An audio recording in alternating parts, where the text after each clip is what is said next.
Le journal avec Chertidiane Diao, Assemblée nationale, les députés convoqués pour une plénière ce vendredi. Le but de cette convocation sur la taille de parachever la mise en place des organes parlementaires.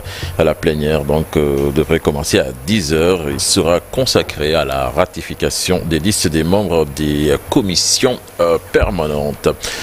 La parlementaire Anta Babacar Ngom, pendant ce temps, adresse cette question écrite au ministre de la Communication sur la façon dont les listes des organes de presse conformes à la réglementation en vigueur a été adressée.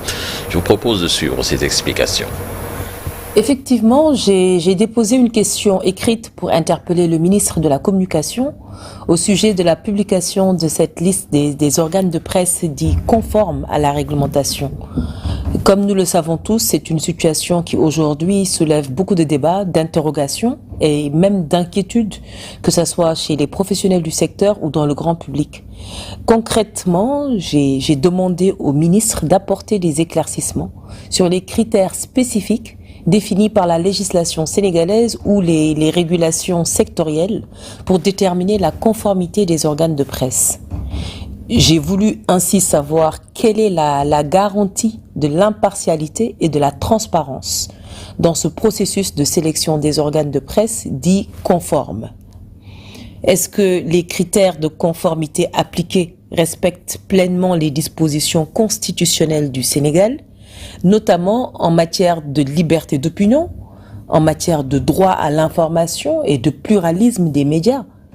Les Sénégalais veulent savoir si cette plateforme d'enregistrement des organes de presse dont ils parlent a été élaborée en consultation avec les acteurs de la presse, notamment le CEDEPS. Et surtout, qu'est-ce qui est aujourd'hui prévu pour aider ces organes de presse qui ne figurent pas sur la liste à se mettre en conformité? L'objectif, c'est que tout ceci soit clair, transparent et surtout équitable. Je n'ai pas de doute sur la bonne foi des autorités, mais vous le savez, la presse joue un rôle clé dans notre démocratie. Et il est de notre devoir, en tant que représentants du peuple, de nous assurer que les droits des journalistes et des médias soient respectés, tout comme les principes de pluralisme et de liberté d'expression.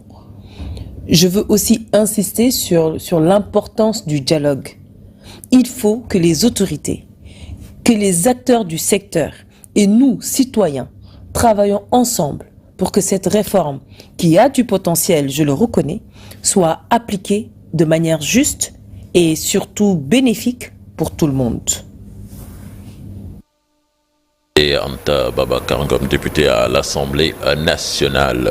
Nathan, nous parlons de la campagne arachidière qui démarre ce 5 décembre. Une moins bonne production d'arachide attendue cette année. On parle d'un chiffre avoisinant les 800 000 tonnes. Certainement, nous y reviendrons dans nos prochaines éditions. Nous parlons santé à présent avec l'Institut Pasteur de Dakar qui célèbre ses 100 ans. Cette institution fondée en 1924 a toujours été en hub dans la recherche scientifique biomédicale. Ce centenaire est une occasion pour célébrer son passé tout en ouvrant de nouvelles perspectives pour l'avenir. Un sujet signé Mamadou Gueye et Tierno Laurent Mendy. Fondé en 1924, l'Institut Pasteur de Dakar fête son centenaire. Pilier majeur de la recherche biomédicale et de la lutte contre les maladies infectieuses, cet institut a des missions diverses. Au-delà de l'activité de production, nous avons un volet formation qui est extrêmement important. Pourquoi le volet formation il est important? Parce que c'est ça le futur. L'autre secteur dans lequel nous agissons, c'est bien évidemment ce qu'on appelle la santé publique. Détecter les maladies qui sont dans les populations, une fois de les détecter, de répondre en cas d'épidémie, mais aussi de savoir de quoi la population est malade pour pouvoir mieux la soigner. L'objectif et la mission est surtout d'accélérer l'accès à la santé, mais un accès qui est équitable, abordable et durable. Une occasion pour revenir sur le bilan de l'Institut Pasteur durant les 100 ans. Le premier, c'est les découvertes qui ont été faites. Vous avez parlé de l'isolement de la fièvre jaune. Et ce qui est très important, c'est un des premiers virus au monde à être isolé. Il a été isolé ici. L'Institut Pasteur, avec plusieurs partenaires, a lancé un programme qui est dans la zone de Kaolack qu'on appelle Djelmo et Ndiop. Ce programme, il a permis de comprendre comment le paludisme il est acquis. Comment les gens se protègent et acquièrent une protection dans la durée. Nous avons aussi la chance d'avoir plusieurs de nos collègues qui ont été primés pour l'innovation ou qui ont eu des prix très importants. Aujourd'hui, l'Institut vise très haut avec la fabrication de vaccins made in Sénégal. L'enjeu pour nous, c'est de faire des vaccins qui ont la possibilité de nous protéger contre les maladies qu'on appelle endémiques ou du programme élargi de vaccination. Tous ces vaccins, à l'exception de la fièvre jaune, sont fabriqués à l'étranger. Une des ambitions, c'est que nous puissions un jour tout fabriquer ici. Et il y a toute une série d'autres vaccins qui sont soit en train d'être transférés ou qui vont être produits ou développés ici en utilisant les nouvelles technologies. Dans la semaine à venir, l'Institut Pasteur de Dakar va célébrer différentes activités parmi lesquelles une conférence scientifique, une journée consacrée à l'innovation ou encore l'inauguration d'un nouveau laboratoire à Mbao. La page des sports à présent, CAN handball, les Lions qualifiés en demi-finale et au mondial. Et pour la 4e fois de leur histoire, les Lions sont en demi-finale de la Coupe d'Afrique des Nations de handball senior chez les dames.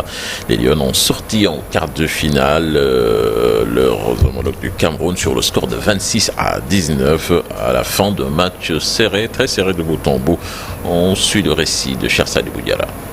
Le rêve de sacre continue pour le Sénégal à la CAN 2024 de handball dames. Les Lions sont qualifiés en demi-finale. Opposés aux Camerounaises en quart de finale, elles se sont imposées au terme d'une rencontre âprement disputée. À la fin de la première période, les protégés du sélectionneur Yacine Messaoudi ne devancent que de 3 points les Lions indomptables. Une avance maintenue grâce à une bonne défense. Et sous l'impulsion de Soukaina Sagna, les Lions font un plus grand écart pour s'assurer à la fin du match une victoire sur le score de 26-19. Un succès synonyme de qualification dans le dernier carré de la compétition. La 4e accession du Sénégal en demi-finale de la CAN handball senior dames après 1974, 2018 et 2022. Les coéquipières de Soukaina Sagna, meilleures joueuses du match, vont disputer leur demi-finale ce vendredi face à la Tunisie, vainqueur du Congo, 28-24.